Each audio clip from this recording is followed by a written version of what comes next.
მე არ მაქვს ინფორმაცია თუ რატომ მიიღო ხელშეკრულებამ საიდუმლო სტატუსი. მე მინისტრს მივმართე მხოლოდ ჰოსპიტალის საჭიროებებთან დაკავშირებით. ხოლო გადაწყვეტილება რომ სამედიცინო ტექნოლოგიური აპარატის შესყიდვა საიდუმლო ყოფილიყო, თავად უწყებამ მიიღო. ვინდა რატომ დაადო გრიფით საიდუმლო მაგნიტორეზონანსული ტომოგრაფიის აპარატის შეძენის შესახებ ხელშეკრულებას. პროცესი რომ კონფიდენციალურად წარმართულიყო. ამის შესახებ გორის ჰოსპიტალის დირექტორმა დღეს პასუხისმგებლობა სამინისტროს მაშინდელ ხელმძღვანელობას დააკისრა. შალვა მაღლაკელიძე ამტკიცებს, რომ საავადმყოფომ მხოლოდ პირვანდელი წერილის გასაიდუმლოება მოითხოვა და არა შესყიდვის დოკუმენტის. შემდეგ ეტაპზე ინვენტარის მოწოდება ნაწილ-ნაწილ განხორციელდა. დღემდე შემიძლია დავადასტურო, რომ აღნიშნული აპარატურა სპეციალური ტექნიკის გამოყენებით იქნა მიწოდებული და ამ ეტაპამდე გამართულად ფუნქციონირებს. მისი სრულყოფილი დამონტაჟება გარკვეულ დროს საჭიროებს. პროკურატურა ფიქრობს, რომ ხელშეკრულების გასაიდუმლოებით ექს-მაღალჩინოსნებს არარეალური კონტრაქტის გაფორმება სურდათ. ბრალდების მხარის ვერსიით ასე, თავდაცვის ყოფილი მაღალჩინოსნები იმიტომ მოიქცნენ, რომ კორუფციულ ქმედებებში ხელი არ შეშლოდათ. საიდუმლო შესყიდვების განხორციელების შესაძლებლობა ზოგადად ყველას აქვს. რა თქმა უნდა თავდაცვის სამინისტროსთან უბრალოდ აქ უნდა დადგინდეს საერთოდ ეს შესყიდვების საიდუმლო რატომ და ყოფილიყო. რატო განახორციელეს და მიზანი რა ედო? მიზანი ედო ის, რომ მათ გაეფლანგათ თავდაცვის სამინისტროს კუთვნილი ქონება, სწორედ ამიტომ გაფორმდა არარეალური ხელშეკრულებები და ასე შემდეგ. ჯუანშერ ბურჭულაძის ადვოკატს კი ისრები გორის ჰოსპიტალის მისამართით გადააქვს. უფლებადამცველი ამბობს, რომ თავდაცვის სამინისტრო იძულებული გახდა შესყიდვის პროცესი არასაჯარო გაეხადა, რადგან ასეთი მოთხოვნა უშუალოდ საავადმყოფოს ჰქონდა, სადაც შესასყიდი სამედიცინო აპარატურა უნდა განთავსებულიყო.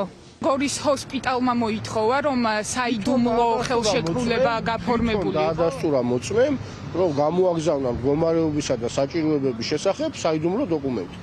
პროკურატურამ დღეს თბილისის საქალაქო სასამართლოში კიდევ ერთი მოწმე თავდაცვის სამინისტროს შესყიდვების უფროსის მოქმედი მოადგილე მიიყვანა.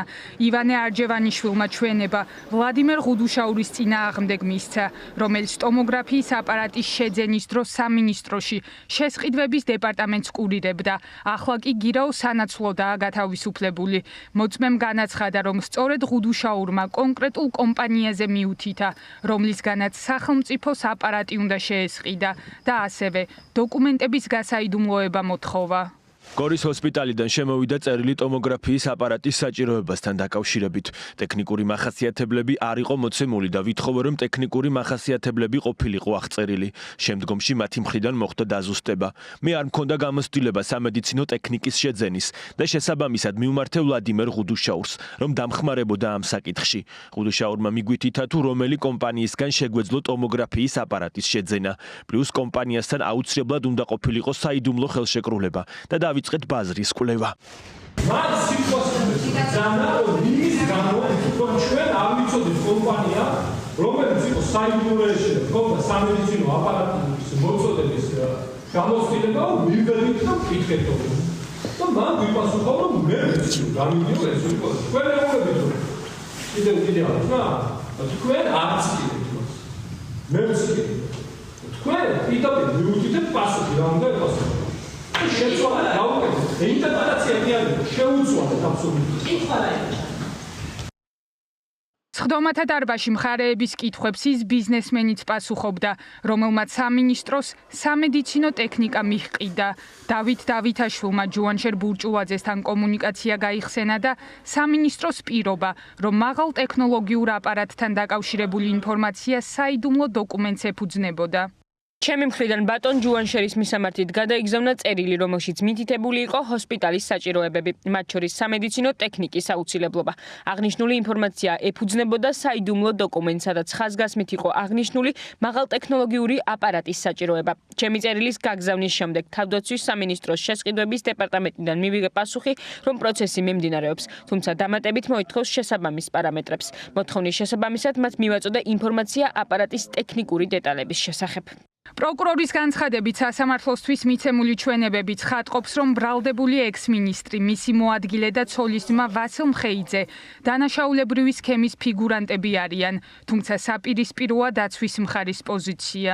ყველა ჩვენება ადასტურებს იმას, რომ შესყიდვა მიდიოდა ისე, როგორც არის ეს კანონით გაწერილი და როგორც ხდებოდა სხვა შესყიდვებთან დაკავშირებით, არაფერი განსხვავებული მათთვის არ ყოფილა. ვინაიდან უშუალოდ მათ დაქვემდებარებაში ხდებოდა ყველაფერი, ისინი აწერდნენ ხელს, ისინი, ასე ვთქვათ, ადგენდნენ, ვინ იქნებოდა გამარჯვებული და ასე შემდეგ. შესაბამისად ეს ყველაფერი უნდა განვიხილოთ ერთობლიობაში, სხვა მოწმეებთან და ინფორმაციასთან ერთად და რა თქმა უნდა, საბოლოო ჯამში ეს ყველაფერი ადგენს მათ ბრალეულობას. თავდაცვის უწყებაში კორუფციის საქმეზე შემდეგი პროცესი 29 იანვარს ჩაინიშნა. გამოსაკითხი მოწმეების ვინაობა ჯერჯერობით უცნობია. თავად ბურჭულაძე სასამართლოს პროცესზე სიტყვით არ გამოსულა. ის მხოლოდ მცირე რეპლიკით შემოიფარგლა. საგულისხმოა, რომ ღარიბაშვილის დაკავების შემდეგ მისი კაბინეტის წევრი დღეს პროცესზე პირველად გამოჩნდა. ადვოკატის ინფორმაციით, თავდაცვის ყოფილ მინისტრს ექს-პრემიერის 5 წლიანი პატიმრობის შესახებ ჯერჯერობით პოზიცია არ დაუფიქსირებია.